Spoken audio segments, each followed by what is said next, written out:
Bismillahirrahmanirrahim. Alhamdulillahi rabbil alamin. Wassalatu wassalamu ala rasuli rabbil alamin.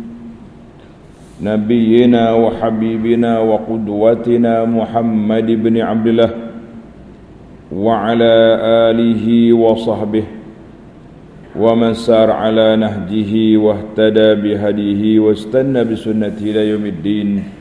Amma ba'du. Muslimin dan muslimat, para jemaah, para pencinta ilmu sekalian, para pencinta Al-Quran dan Sunnah, Assalamualaikum warahmatullahi wabarakatuh. Alhamdulillah, pada pagi ini 25/11/23 kita teruskan pengajian kita dalam tafsir surah Al-Baqarah. Surah Al-Baqarah, surah yang kedua, masih lagi dalam juzuk yang kedua. Al-Baqarah ni panjang. Juzuk 1, juzuk 2, separuh juzuk 3. Itu dia punya panjang dia tu. Surah Al-Baqarah. Jadi ayat yang kita akan baca ini hanya satu ayat saja, iaitulah ayat 189. Ayat 189. Sebab dia berkait dengan tajuk yang penting, iaitu peranan Al-Hilal. Peranan Al-Hilal ataupun anak bulan. Anak bulan ni dia panggil bulan Hijri. Kalau kata hilal, dipanggil bulan Hijri. Kalau bulan Masihi, dia panggil Syamsi. Hijri, Syamsi. Makna Hijri ini tahun hijrah, tahun Qamari. Kalau kita miladi, dia panggil tahun matahari. Matahari dia panggil Syamsi. Syamsiyah, Qamariyah. Dua. Kalau ada anak kembar, dia buat nama anak Qamariyah, Syamsiyah. Jadi dua anak. Maka tajuk kitanya iaitulah tentang peranan Al-Hilal, miqat haji, dan masa perjanjian dipanggil mawaqit. Mawaqit, miqat haji perjanjian, dan membetulkan adat yang salah. Kita ni adat, istiadat banyak. Ada betul, ada salah menurut syariat. Jadi para pelajar yang ada tafsir pimpinan Ar-Rahman Jawi, muka surat 58. Muka surat 58 ayat 189 dari surah Al-Baqarah. Kena semua kena ada tafsir pimpinan baru sama dengan terjemahan dia tu. Baik, kita akan baca dulu ayat, kemudian kita pergi kepada huraian dan juga penjelasan kepada ayat yang lepas. Ayat 189 muka surat 58. أعوذ بالله من الشيطان الرجيم يسألونك عن الأهلة قل هي مواقيت للناس والحج وليس البر بأن تأتوا البيوت من ظهورها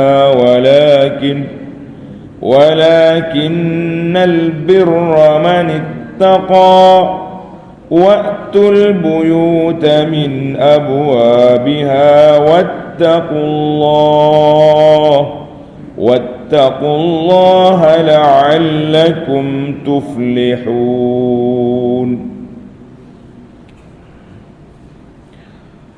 Mereka bertanya kepadamu, wahai Muhammad sallallahu alaihi wasallam, mengenai ahillah. Ahillah ni peredaran anak-anak bulan. Jadi anak bulan ni kenapa mula-mula kecil, lepas tu dia besar sampai purnama, lepas tu kecil balik. Sebab tu dia panggil bulan Qamari ni, dia pusingnya dia sebulan. Syamsi hari-hari, naik pagi petang turun. Katakanlah peredaran anak-anak bulan itu menandakan waktu-waktu urusan dan amalan manusia, khasnya ibadat haji.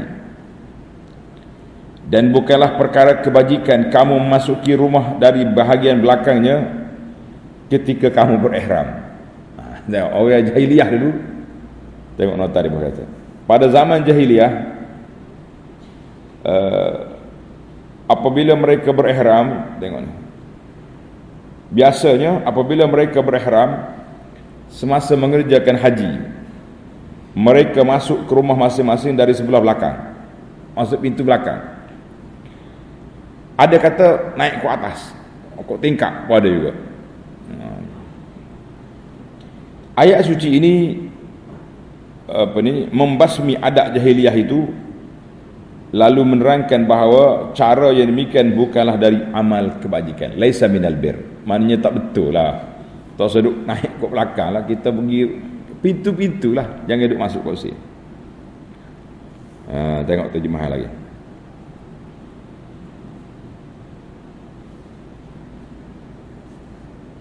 Dan akan tetapi kebajikan itu ialah perbuatan orang-orang yang bertakwa, dan masuklah kamu ke rumah kamu itu melalui pintu-pintunya, serta bertakwalah kepada Allah supaya kamu berjaya. Jadi ayat ini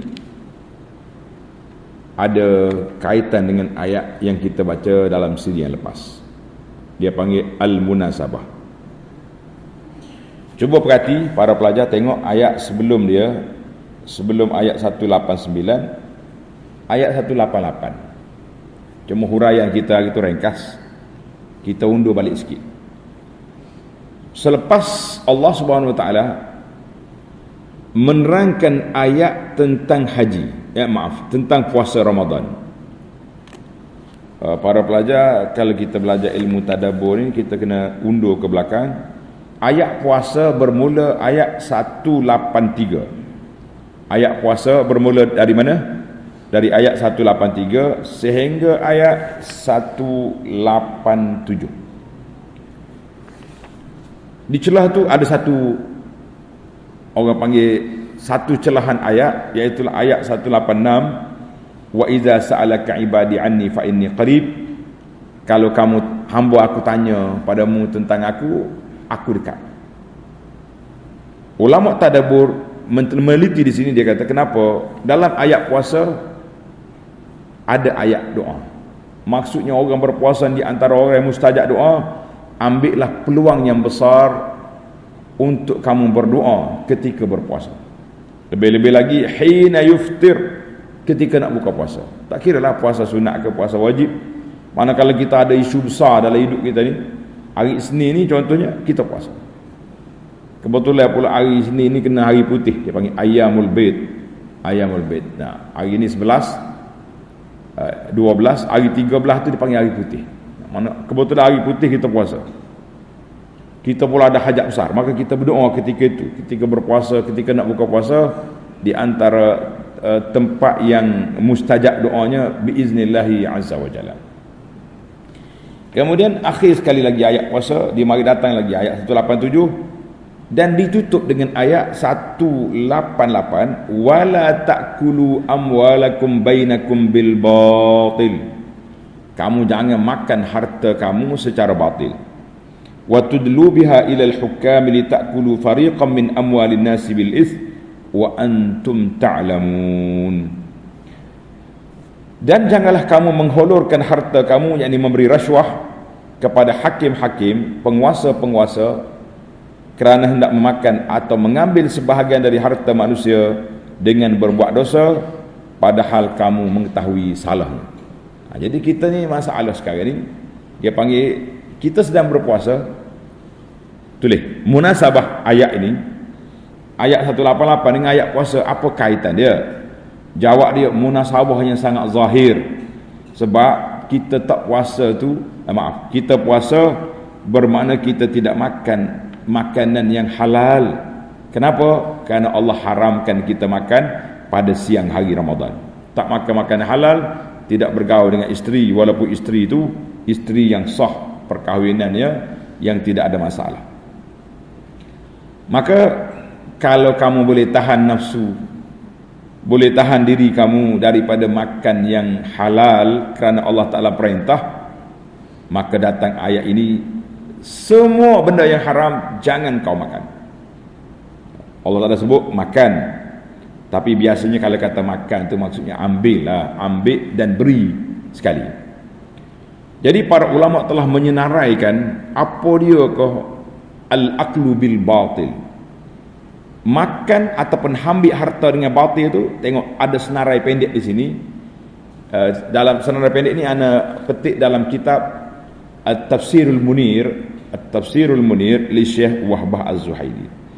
Jadi ana sebut nama kita supaya tuan-tuan dan para pencinta ilmu mudah nak rujuk.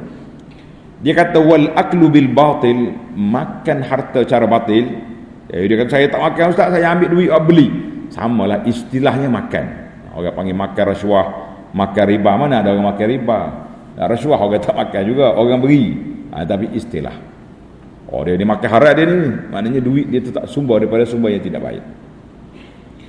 Kata Syekh Wahbah, tengok senarai. Kalau boleh tulis. Yang pertama, semua benda, semua perkara, hasil mahsul yang datang daripada sumber yang tidak betul, maka itu nama dia haram. Di antara sumber tak betul ni, riba dan judi. Kenapa riba dengan judi ni haram? Li'annahu akhadha biduni muqabil. Kita ambil dengan tidak ada bayaran yang sepatutnya. Apa dia boleh? Maaf, riba dengan judi. Judi bayar 10 dapat 1000 contohnya. Dapat 1 juta. Itu dia panggil riba. Judi. Riba sama juga. Bagi butang ke orang 1 juta, suruh orang bayar 1,5 juta. Jadi 500,000 lagi tu riba nama dia. Maka haram.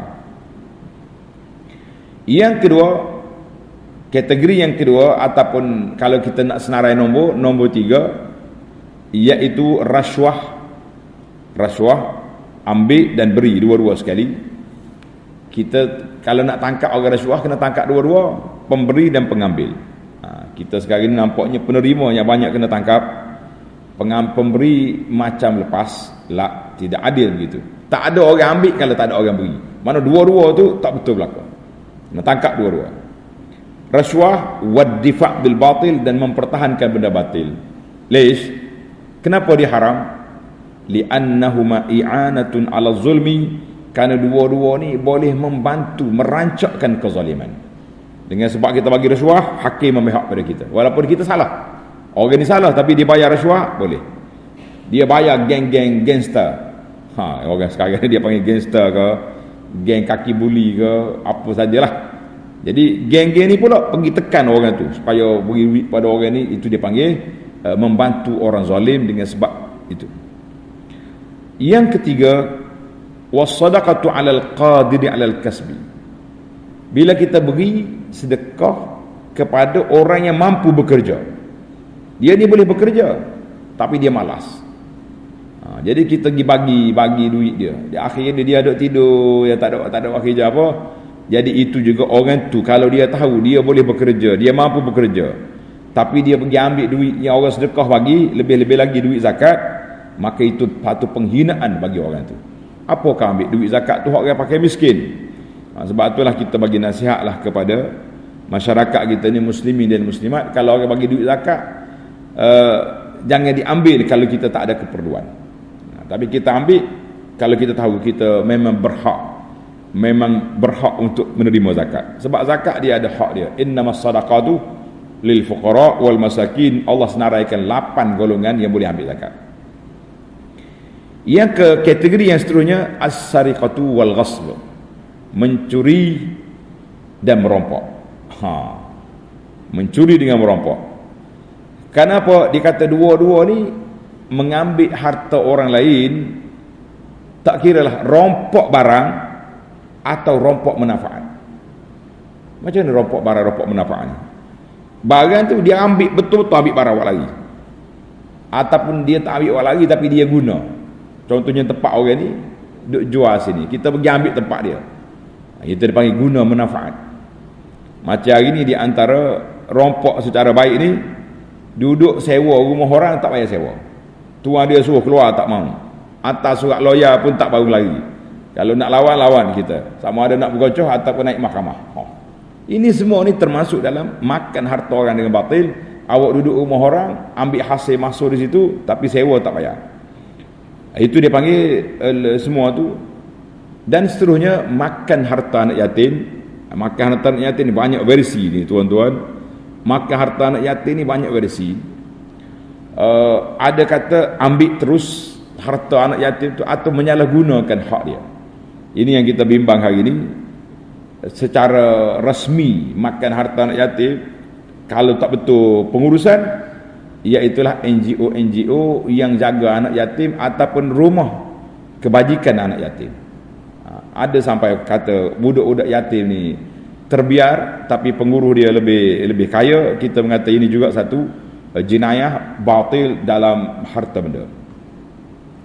Di antara lagi ujurur raqsi wal ghina, bayaran-bayaran kepada apa ni penyanyi-penyanyi, artis-artis, tukar-tukar joget, tukar penari ini, itu masuk dalam maka.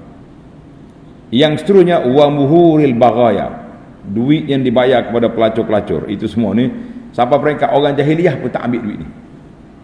Waktu Walid bina Kaabah dulu, dia bagi tahu, mu jangan masukkan dalam tabung derma pembinaan Kaabah ni duit-duit judi dan baghaya atau muhuril baghaya, duit bayaran pelacuran, jangan ambil. Jadi orang kafir jahiliyah pun kena benda salah. Yang seterusnya muqabilut tamaim wal azaim, bayaran buat tangkal azimah. Ini bomoh-bomoh ni, orang mari rumah dia, awak sakit apa? Rumah saya ni ada gangguan cik, dia pun buat tangkal, tali hitam, pergi sangkut rumah. Ada sakut botol, sakut macam-macam. Ini termasuk dalam dia panggil at-tamaim wal azaim, segala tangkal azimah, dia punya rajah-rajah itu termasuk dalam harta batin. Satu lagi yang disebut oleh Dr. Wahbah dalam kitab ini, dia kata khatamatul Quran. Khatamatul Quran, khatam Quran. Saya pun tak apa nak faham apa dia khatam Quran. Jadi saya buka dalam tafsir lain, huraian dia kata ni dalam tafsir ini, dia kata wa min haula'i al-muhimina, di antara orang-orang yang banyak ambil harta orang dengan batil ini, iaitulah penjual-penjual tangkal azimat, at-tamaim wat-tiwalah, dipanggil tangkal azimat, ubat-ubat pelaris. Itu semua tu karut belaka. Wa khatamatil Quran, apa dia makna khatam Quran? Iaitu macam satu kumpulan. Dikata dia ambil yasin ke apa, contohnya orang ni sakit, saya jual air yasin ni, kami sudah baca 41 kali dalam ayat sini, ayat sini boleh sembuh. Itu juga termasuk dalam perkara batil. Sebab dia jual benda tak tahu, tak ada benda klinikal yang boleh mengesahkan bahawa benda tu boleh memberi kesan kepada pesakit. Jadi kita kata ini termasuk. Dia kata apa sajalah jualan-jualan, termasuklah jual yasin untuk qada hajat ataupun untuk rahmatul amwat. Jadi banyak lagi senarai, tuan-tuan boleh tengok dalam tafsir Wahbah dan juga tafsir Al-Manar yang menghuraikan tajuk wa khatamatul Quran. Dan kesimpulannya, semua benda yang diberi secara zalim, secara haram, maka itu termasuk dalam perbuatan yang haram, termasuklah dalam penipuan yang paling berat sekali. Dia kata al-ma'khudhu ghishan wa ihtiyalan wa zuran wa buhtan, ambil secara penipuan dalam jual beli, mengurangkan sukatan dan timbangan. Kita kata zaman dulu kalau orang sukat timbangan ni dia kurangkan, tapi sekarang ni mengurangkan sukatan timbangan secara digital. Secara digital ni lagi teruk, sebab digital ni tak boleh nak tipu. Dia tahu kita guna berapa minit, kita ambil berapa gram. Patut tu susah. Senang kita beli barang-barang melalui makcik-makcik penjajah-penjajah yang dijual di kaki lima. Dia tak ada, dia letak sekilo, dia tambah lagi. Tapi kalau kita beli di kedai-kedai besar yang pakai digital, gram pun dia kira. Awak ni ada sepatut sekilo RM50, tapi lebih lagi 5 gram jadi RM50 dan RM55. Sebab dia boleh kira. Itu waktu dia jual. Waktu dia jual kepada kita, dia kira semua. Tapi waktu kita beli dengan dia lain pula. Waktu dia beri contohnya khidmat-khidmat penggunaan, yang tidak lengkap, maka itu sepatutnya dihantar balik duit orang, di rebate, dikurangkan, tapi tidak ada pengurangan. Jadi ini di antara senarai untuk maklumat para pelajar, boleh rujuk dalam kitab tafsir Wahbah ataupun tafsir Al-Munir untuk tengok senarai-senarai panjang lagi, tapi anda ringkaskan sebab ini semalam punya. Kita masuk ke tajuk kita hari ini, ayat 189. Yas'alunaka 'anil ahillah. Mereka bertanya kepadamu wahai Muhammad sallallahu alaihi wasallam tentang ahillah. Apa dia ahillah? Coba tanda itu para pelajar. Ahillah ni anak bulan. Anak bulan yang keluar daripada muncul di langit itu kecil mula-mula kan. Sampai mereka malam pertama tak nampak, kena naik atas bukit pakai teropong nak tengok anak bulan masuk tak masuk. Sebab kita nak puasa, kita nak gaya, semua yang tengok anak bulan. Ini dipanggil apa sebab munasabah lepas ayat puasa mari ayat bulan, anak bulan list. Kata di ahli munasabah, lamma atammallahu subhanahu wa ta'ala al-bayan lima aradahu. Allah Ta'ala dah nyatakan tentang Ramadan. Kaitan Ramadan dengan bulan, dengan hilal sangat besar. Dalam hadis Nabi SAW bersabda, sumu li ru'yatihi wa aftiru li ru'yatihi. Tengok dalam hadis, sumu li ru'yati wa aftiru li ru'yati. Mu puasa bila tengok anak bulan, kamu juga berhari raya bila tengok anak bulan. Jadi munasabah Ramadan, mari cerita anak bulan. Itu susunan yang cukup menarik dalam ilmu munasabah Al-Quran. Sampai ada kitab ni, tanasub as-suwar, tanasub al-ayah. Munasabah di antara surah dengan surah, munasabah di antara ayat dengan ayat. Semua itu dibincang oleh para ulama tafsir. Kita kata ini cukup menarik. Baiklah. Jadi bila orang mari tanya Nabi sallallahu alaihi wasallam tentang anak bulan, yas'alunaka 'anil ahillah. Qul. Tengok. Sahabat-sahabat Nabi mari tanya Nabi tentang perjalanan anak bulan. Dia kata, kenapa bulan bermula dengan kecil, kemudian membesar sampai ke purnama, al-badrut tamam. Pada malam purnama penuh bulan. Lepas tu dia kecil balik. Apakah sebabnya? Jadi oleh kerana Nabi ni dia bukannya Allah Ta'ala utuh mari untuk nak bincang tentang perjalanan membesar anak bulan tu, maka Nabi pergi jawab hikmat Allah Ta'ala jadikan al-hilal, anak bulan ni. Kenapa? Maka Nabi jawab apa? Ma hikmatu hadat taghyir. Apa sebab berbezanya dia ni dengan matahari? Matahari naik sehari je, sehari panas gelap. Bulan tak, sebulan besar kecil balik. Maka Allah Subhanahu Wa Taala yang Maha Kaya, dia tak mahu kita duk bincang benda yang kecil-kecil. Yang ni bagi ahli falak yang bincang. Kita sebagai orang awam yang nak guna bulan ni, maka Allah kata hiya mawaqitu linnasi wal hajj. Allah kata anak bulan itu anak bulan itu, katakanlah peredaran anak-anak bulan itu menandakan waktu urusan dan amalan manusia, khasnya ibadah haji. Jadi Nabi, Allah tak suruh Nabi jawab tentang bulan mula-mula kecil, lepas besar, apa kecil balik, tak payah. Yang pentingnya penggunaan hikmah diciptakan anak bulan, itu yang penting, itu yang besar. Allahu Akbar. Jadi itu mari soalan para sahabat kenapa, maka Allah Ta'ala ajar Nabi jawab yang penting, tak usah duk jawab yang kecil. Jadi sebab Nabi ni bukan dihantar oleh Allah Ta'ala lam yub'asu mu'alliman, lam yub'asu falakiyan, tapi Nabi dihantar sebagai mu'alliman. Menariklah dia punya perbahasan itu. Cuma bila kata al-mawaqit, apa dia makna mawaqit? Qul hiya mawaqitu linnas. Tengok ni, dia kata mawaqit. Dua benda yang kita kena nampak di sini pelajar. Yang pertama,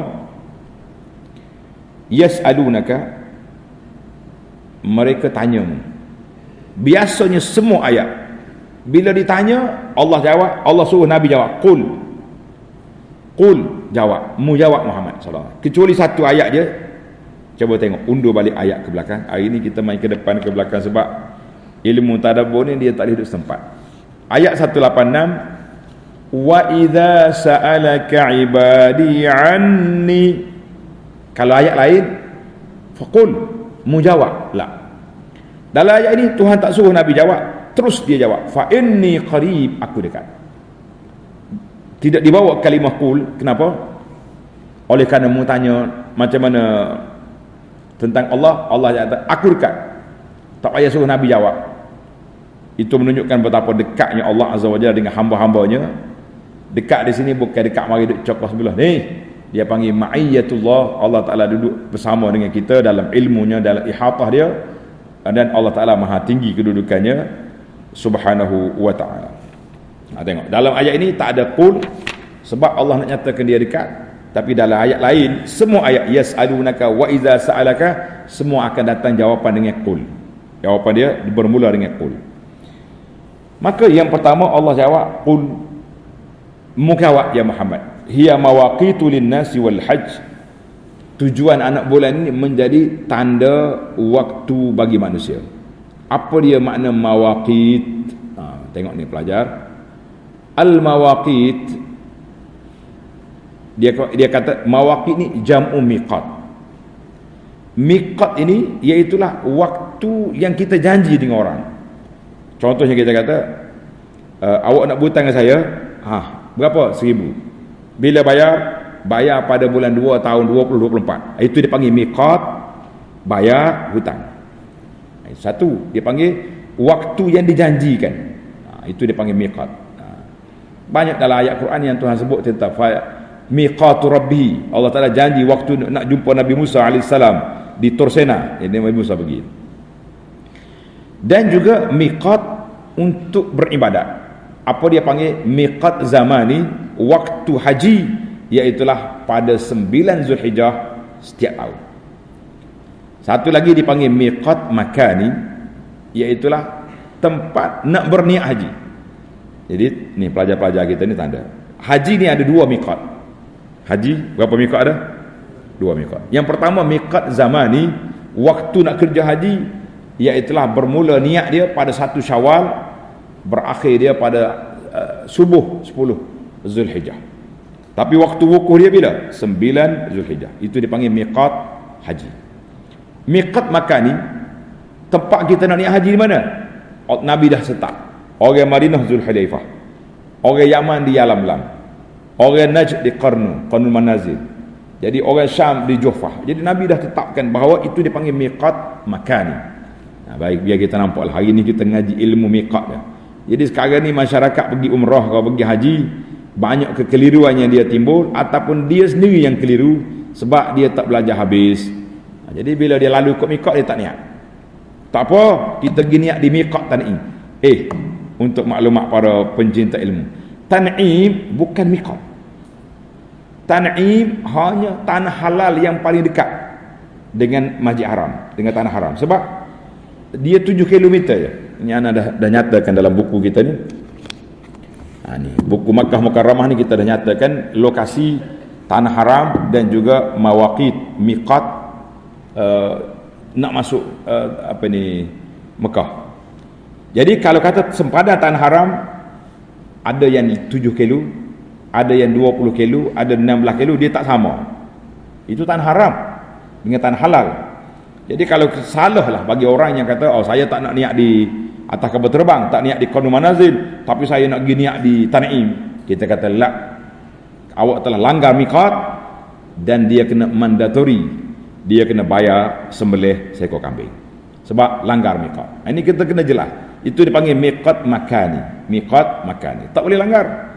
Jadi betul-betul lah pengurus haji pun jelaslah kepada jemaah, Tan'im, Ja'rana, Hudaibiyah, itu semua bukan miqat. Itu hanya tanah halal yang dekat. Ada pemiqat sekeliling nak masuk Mekah tu, paling dekat pun 80 km ataupun kurang sikit seperti di Qarnul Manazil. Jadi tak ada masalah. Jadi hari ni satu fenomena pula, orang turun kapal terbang di Jeddah, dia tak niat ihram, dia pergi ke Taif. Dia niat sana di Qadar Manazil, tak ada masalah. Sebab waktu dia lalu tadi dia bukan niat nak di Mekah lagi, dia nak lagi ke Taif. Jadi kita kena maklumkan kepada jemaah. Ini ada juga orang salah. Rombongan pergi Madinah, dia gini atas kapal terbang. Maka dia duduk Madinah kena pakai ihram lah dia. Itu cerita. Itu dia panggil miqat. Maka Allah Ta'ala jawab, anak bulan ni tanda waktu kita nak jumpa, kita nak ambil hutang ke apa saja temu janji kita. Dan haji khususnya, sebab apa haji khas? Sebab haji ni orang datang daripada pelosok dunia satu tempat. Berbeza dengan Ramadan. Ramadan miqat juga, kita kena puasa bila tengok anak bulan, tapi dia tak sebut di sini. Kenapa? Sebab Ramadan seluruh dunia orang buat dengan tidak ada susah payah mengembara sana sini. Baik, kita pergi kepada ayat. Walaysal birru bi an ta'tul buyuta min zuhuriha. Dan bukanlah perkara kebajikan kamu memasuki rumah dari bahagian belakang ketika kamu berihram. Tadi kita sebut orang jahiliah ni bila nak ihram masuk pintu belakang. Tengok sabab nuzul ayat ni. Dia panggil sabab nuzul. Menarik. Ana suka cerita sabab nuzul kalau riwayat sahih. Riwayat sahih saya tak ambil. Itu di antara kelemahan kita Wahbah Zuhaili tadi, tafsir Munir, dia kumpul semua sabab nuzul tapi dia tak nyatakan sanad. Jadi kita akan pilih lah. Ia ni insya-Allah sanad dia baik. Hadis dalam kenapa tak baik? Riwayat Bukhari dan Muslim. Dia kata an Abi Ishaq qala sami'tu Al-Bara. Aku dengar Al-Bara bin Azib radhiyallahu anhu cerita, dia kata nazalat hadhil ayah fina. Ayat ini turun kepada kami. Dia kata puak-puak Ansar ni kata iza hajju, bila dia pergi haji Mekah, balik daripada haji, lam yadkhulu min qibali abwab, dia tak masuk dah rumah pintu besar, dia masuk ikut pintu belakang. Fa ka'annahu uyyira bizalik. Kalau masuk pintu depan tak mabrur haji dia. Tanda haji mabrur, naik ke belakang. Maka Allah Ta'ala jawab dengan ayat ini, walaysil bir bi an ta'tul buyuda min zuhuriha walakinnal birra man ittaqa. Bukanlah haji mabrur itu balik masuk itu belakang, tapi haji mabrur itu apabila kamu melakukan haji secara dengan takwa kepada Allah Ta'ala. Kan dalam ayat lain Tuhan kata al-hajju ashhurum ma'lumat. Kemudian apa ni di akhir ayat Tuhan kata limanit taqa. Limanit taqa, maknanya bagi orang yang pergi haji dengan bertakwa, itu yang haji mabrur duduk kat situ, bukan naik rumah belakang. Maka Allah arahkan dalam ayat ini waqtul buyuta min abwabiha, balik rumah bawa masuk ikut pintu depan, jangan main pintu belakang. Hadis ini dalam Bukhari dan Muslim. Allahu Akbar. Jadi ayat ini membatalkan akidah, kepercayaan, adat istiadat jahiliyah. Orang jahiliyah siwa al-Qurasyiyin. Puak Quraisy tak, sebab dia duduk Mekah, kalau tidak setiap tahun dia kena masuk pintu belakang. Jadi orang yang mari jauh, bila mari umrah ke mari haji, mereka balik ke rumah, dia tak masuk pintu depan, dia masuk pintu belakang. Kerana itu dia panggil tanda-tanda mabrurnya haji dia. Fa idza ihtaju min hasya'in dakhalu min khalfiha. Jadi semua itu perbuatan-perbuatan yang mereka anggap sebagai suatu perbuatan kebajikan, maka Allah nafikan ini. Laisal bir, bukan kebajikan. Jadi kita hari ni adat istiadat kita ni ada juga ni. Kita duk nyari arak jahiliyah. Rupanya masyarakat kita ni ada juga hak perangai lagu ni. Perangai bila nak pergi haji, dia pergi tanya ustaz dia, tanya Tok Bomo. Dia kata saya nak pergi haji pada hari Selasa berapa hari bulan. Tok Bomo pun tengok, awak nak berjalan jauh ni, awak kena turun pintu belakang. Ada kata kena turun ikut tingkap, ada. Sebab itulah orang duduk tunggu depan beratur nak hantar dia naik kereta, tiba-tiba dia keluar dari belakang, nyek-nyek mari. Itu ada lagi naz'atul jahiliyah, ada lagi kepahaman jahiliyah yang dimain oleh sebahagian dukun-dukun, bomo-bomo, duk ajar orang macam ni. Tak ada. Turun pintu depan lah, turun dengan SOP, baca doa bismillah tawakkaltu ala Allah wala haula wala quwwata illa billah. Baru betul. Ni main turun pintu belakang ni apa cerita? Jadi masyarakat kita ni kalau ada lagi duk main turun pintu belakang, duk main turun ikut tingkap, suruh dia turun pintu depan lah. Itu jahiliah punya perangai. Jangan buat benda karut. Maka Allah Taala kata walakinnal birra man ittaqa, ai innal birral haqiqi, betul-betul kebajikan yang betul-betul benar iaitulah kamu bertakwa kepada Allah Azza wa Jalla dengan melaksanakan segala tuntutan, segala suruhan Allah dan menjauhi segala larangannya. La at-ta'abbud bima lam yasha' Allah. Mu jangan buat ibadat benda hak Tuhan tak suruh. Jangan buat ibadat dengan apa yang tidak diajar oleh Nabi sallallahu alaihi wasallam, maka batalkan adat jahiliah, balik masuk ikut pintu depan. Akhir sekali ayat Tuhan kata apa? Wattaqullaha la'allakum tuflihun. Dan bertakwalah kamu kepada Allah supaya kamu berjaya. Ai if'alu ma amarakumullahu bihi, lakukanlah, laksanakanlah apa yang diperintahkan oleh Allah Azza wa Jalla dan jauhilah apa yang dilarang oleh Allah. Maka tinggalkanlah segala perkara rekaan-rekaan dalam ibadat, sebab itu tidak mendekatkan kita kepada Allah Azza wa Jalla. Orang yang nak selamat, orang nak bahagia, orang nak apa ni, nak cukup dia punya, nak dapat birrul hajj, lakukan secara ibadat kerana Allah Azza wa Jalla. Jadi kita kata alhamdulillah, tamatlah huraian ringkas ayat ini. Kalau kita nak panjang boleh lagi, tapi kita dah janji tidak akan panjang-panjangkan. Maka banyaklah cerita dalam ni, cerita adat jahiliah ni. Jadi dia tak masuk pintu, ada kata dia tengok jenis apa ni, jenis kemah dia.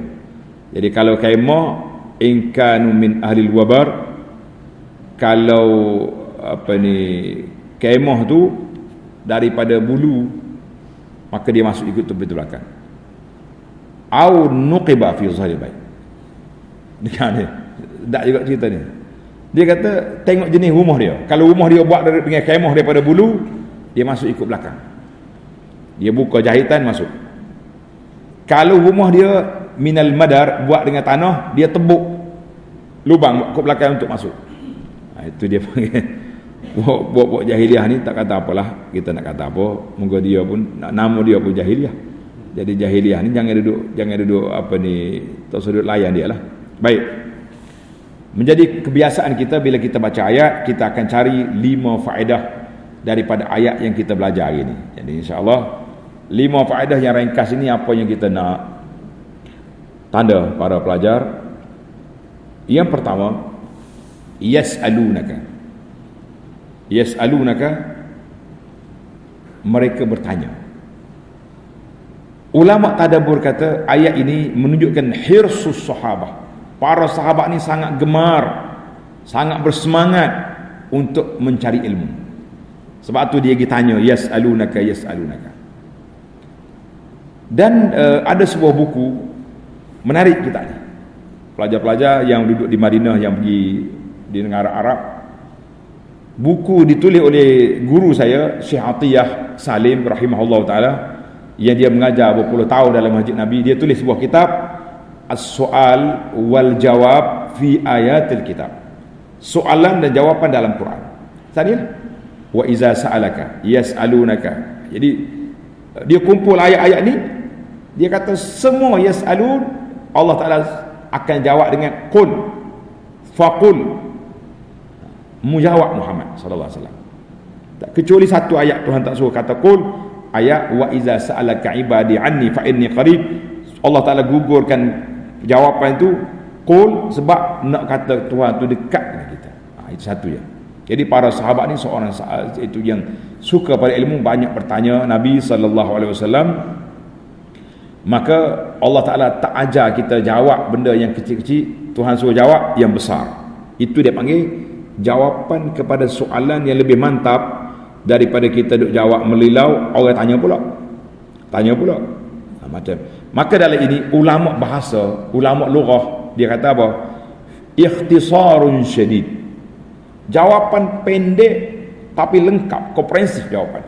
Apa peranan bulan? Kalau kita kata bulan ni dia naik kecil, lepas tu dia naik gini-gini, mu tanya pula, lepas tu untuk apa? Jadi banyak soalan. Maka Allah jawab satu, qul hiya mawaqitu lin-nasi wal haji. Aku jawab kegunaan bulan. Kita jawab kegunaan bulan, kita tak sudut jawab tentang apa dia anak bulan. Ini orang panggil cerdik. Orang panggil, kalau nak cerdik, begitulah jawapan kita. Jangan duk layan soalan-soalan provokasi yang tidak ada pulangan besar kepada kelebihan kita. Sama juga bila sahabat mari tanya Nabi sallallahu alaihi wasallam tentang penggunaan air laut. Dia kata, ya Rasulullah, inna narkabul bahar. Ya Rasulullah, kita ni akan mengembara di lautan. Nak mengembara di lautan, naik bot, naik perahu, kapal.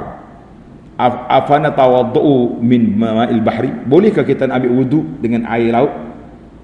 Sebab air laut ni masin kan? Boleh ambil wuduk ke tidak? Kalau Nabi kata boleh, dia tanya pula, mandi? Boleh. Buat makan? Boleh. Jadi banyak soalan.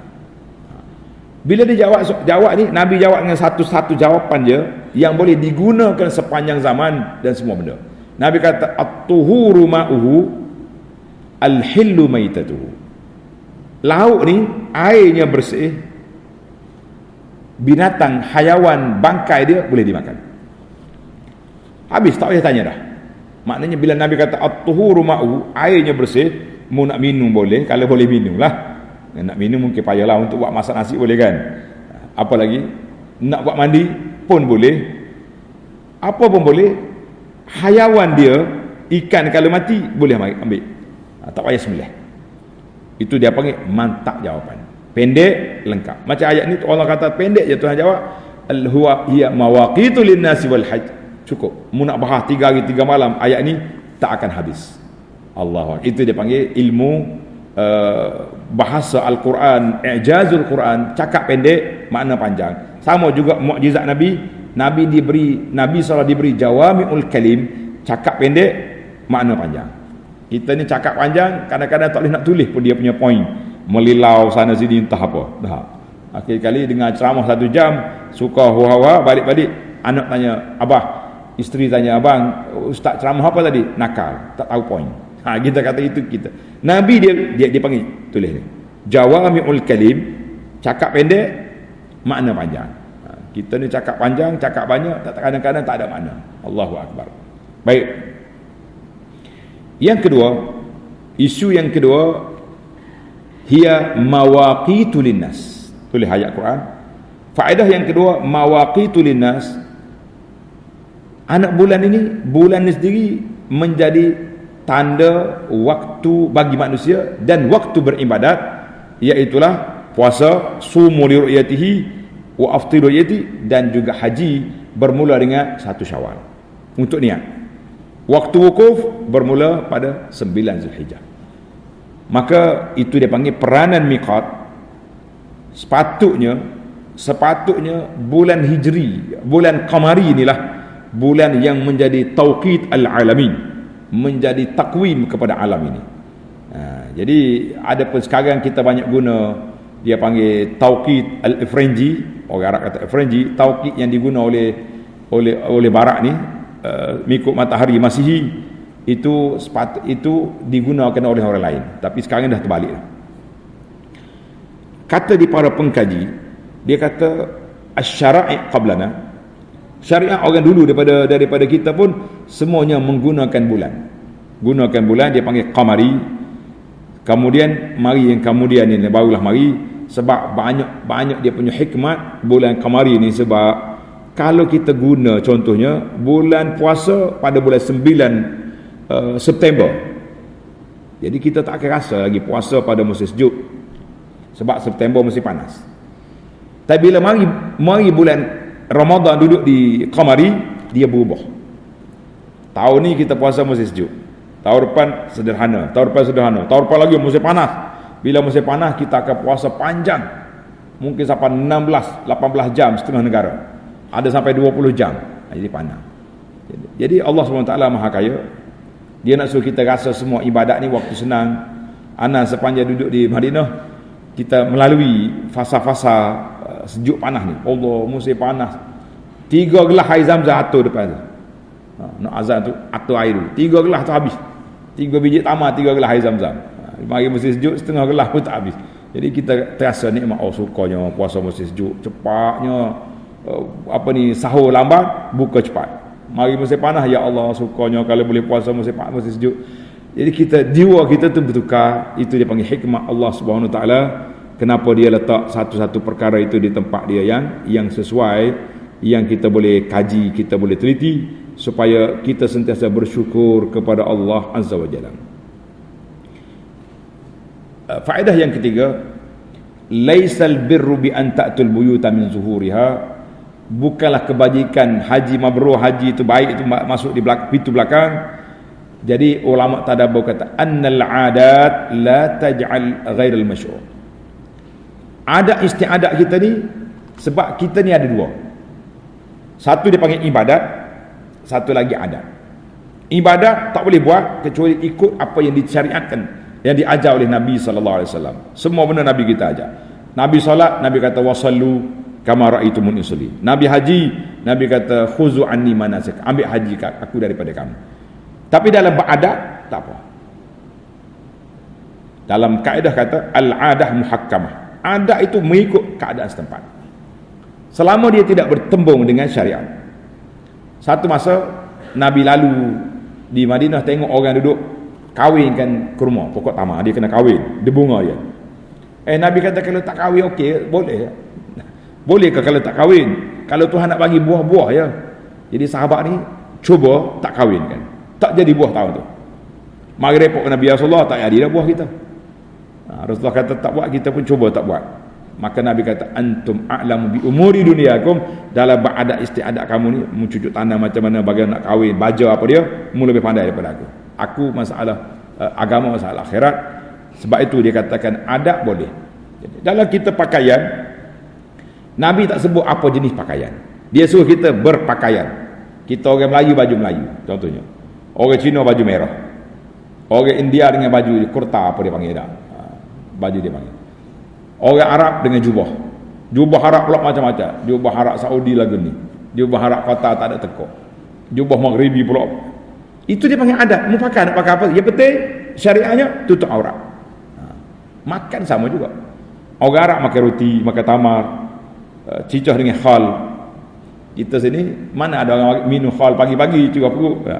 Kita makan nasi belauk, nasi lemak, apa lagi, roti canang.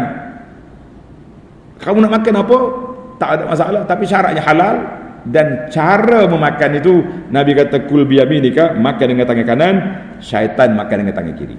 Itu ada boleh nak makan dengan sudu, dengan gerpu, dengan kayu, makan, tapi tangan kanan. Jadi adat dipasangkan dengan syariat, maka dia jadi comel. Jadi dalam masalah ini banyak adat-adat istiadat yang karut-marut, kita kena hapuskan. Adat dalam majlis kahwin kita macam mana? Ada sebuah buku yang dikeluar oleh Dewan Bahasa dan Pustaka. Cantik buku ni. Nak tajuk dia dia kata bid'ah dan apa benda yang pensyarah universiti yang buat. Dia senaraikan ada orang Melayu yang menyalahi syariat. Kita menarik. Kita kena beli buku ni. Nak terlupa nama penulis buku. Tuan-tuan boleh cari dalam, ini keluar oleh Dewan Bahasa dan Pustaka, penerbit kerajaan punya. Baiklah, maknanya kita hari ini benda-benda yang adat istiadat yang tak bercanggah dengan syariat boleh kekalkan, tapi yang bertemu dengan syariat kita betulkan. Sebab itulah kita kata membetulkan yang, membiasakan yang betul, membetulkan yang salah, itu dia panggil istilah yang kita ada. Baiklah, kemudian kita berpindah kepada faedah yang keempat. Faedah yang keempat dalam ayat ini Allah kata apa? Wa'tul buyuta min abwabiha, masuklah pintu ikut, masuklah rumah ikut pintu. Ayat ini sebenarnya memberi motivasi besar kepada kita. Maknanya semua benda kita nak buat kena ada SOP, ada istiadat. Kita nak pergi rumah orang, apa dia pintu dia? Depan. Nak masuk dengan apa? Dengan minta izin. Assalamualaikum. Jangan jenguk dalam rumah. Ni dak ni masyarakat kampung kita ni, nah, kalau dia pergi rumah orang, dia cari tuan dia, tak ada depan, dia pergi hintar pintu belakang. Akhir kali dia tengok dekat pintu dapur yang makcik ni baru sudah mandi, sudah nak jemur air, berkembang gatal, kata nah, tak pakai tutup aurat, bertempik kawan tu. Atul buyuta min abwabiha, maknanya masuk ikut pintu. Semua benda. Kita nak pergi rumah orang, itulah keadaan. Nak anak orang, kena pinang. Pergi hantar rombongan merisik, meminang, itu dia panggil ikut pintu. Nak pergi kampung orang, sama juga. Kita bagi tahu kepada penghulu, kali saya nak pergi sini. Jadi semua benda ada peraturan, jangan masuk ikut tak ada pintu. Ini setengah orang ni dia rempuh masuk, kita mengatakan itu yang tidak betul. Jadi Allah Taala ajar adab, bukan masuk pintu saja. Semua perkara yang kita nak buat, kita kena masuk dengan cara yang benar. Kalau pergi pejabat minta izin nak masuk, contohnya dalam masuk dalam kawasan ada pegawai, jaga. Jangan pula awak sombong. Aku ni orang besar lah, engkau tu jaga ya. Buka pintu. Enggak. Ada cara dia kena ambil nombor kereta, ambil ais, ambil kad pengenalan. Itu dipanggil semua tu adab-adab yang tidak bercanggah, bahkan ia menjadi satu akhlak dalam kehidupan manusia. Kita mengatakan alhamdulillah. Itulah dia panggil husnul ta'limillah. Allah Ta'ala ajar kepada kita adab, istiadat, peraturan supaya hidup kita di atas dunia ini harmoni. Yang terakhir, yang kelima, kenapa Allah Ta'ala tekankan sini wal hajj, isu haji saja. Sebab haji ni terikat dengan bulan, Ramadan terikat dengan bulan, tapi haji ni dia perlu pada pengembaraan. Orang nak pergi haji kena ada tempoh. Ni sekarang ni, ni kita ni. Nak pergi haji lama lagi. Bulan Zulqaidah orang pergi haji. Ni baru bulan Jumadil Ula, baru bulan 5. Berapa bulan lagi? 6, 7, 8, 9, 10. 6 bulan lagi. Tapi sekarang ni sudah ada persiapan. Orang-orang yang dijangka dapat kuota haji tahun ni telah dipanggil untuk belajar kursus haji. Tabung haji Malaysia dah buat muzakarah, panggil pendakwah ni seluruh Malaysia berkumpul untuk bincang tajuk-tajuk. Saya pun hadir pada bulan lepas. Tengok, maknanya haji perlu. Orang kita nak pergi haji ni duit, perlu pada duit. Kita kena buat persiapan, cari duit 6 bulan lagi cukup tak cukup. Kalau tak cukup tak boleh pergi. Sebab itulah dia kata afradullahu ta'ala bil haji. Allah Ta'ala sebut khas haji, sebab haji ni perlu pada pengembaraan, perlu pada kenderaan, perlu kepada perbelanjaan. Maka kamu kena buat siap-siap awal-awal lagi. Nak pergi haji, nak tinggal siapa anak-anak? Harta kita nak tinggal siapa? Jadi kita boleh lantik anak dijaga oleh nenek, dijaga oleh mak saudara, kebun-kebun kita dijaga oleh orang.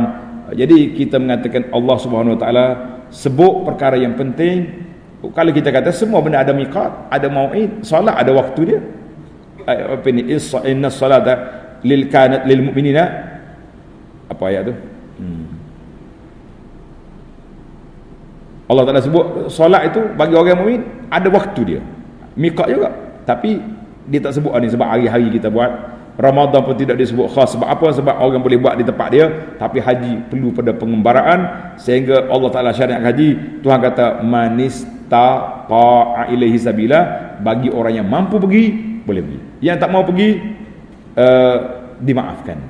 Bukan tak boleh pergi kerana tak nak pergi, tak boleh pergi kerana keuzuran, sakit, tak ada harta, tak ada belanja, itu dimaafkan.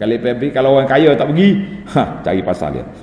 Baiklah para jemaah sekalian, tamatlah kita ayat yang kita baca hari ini, iaitu ayat 189. InsyaAllah kita sambung pagi esok ayat perang. Ni berat sikit lah. Ayat 190, waqatilu fi sabilillah. Kita nak berperang pula. Mana boleh tak berperang? Kalau tak berperang, nanti negara kita dilanyak oleh orang bukan Islam. Jadi peperangan dalam Islam ni untuk apa? Untuk menjaga agama.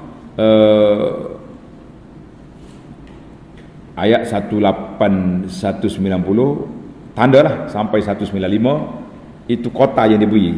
Tapi anda tengok, kalau panjang saya ambil, saya potong separuh. Tapi untuk study, para pelajar yang nak study awal, ayat 190 hingga 195 insya-Allah. Subhanakallahumma wa bihamdika asyhadu an la ilaha illa anta astaghfiruka wa atubu ilaik. Wa sallallahu ala nabiyyina Muhammadin wa ala alihi wa sahbihi ajma'in walhamdulillahi rabbil alamin. Wassalamu alaikum warahmatullahi wabarakatuh.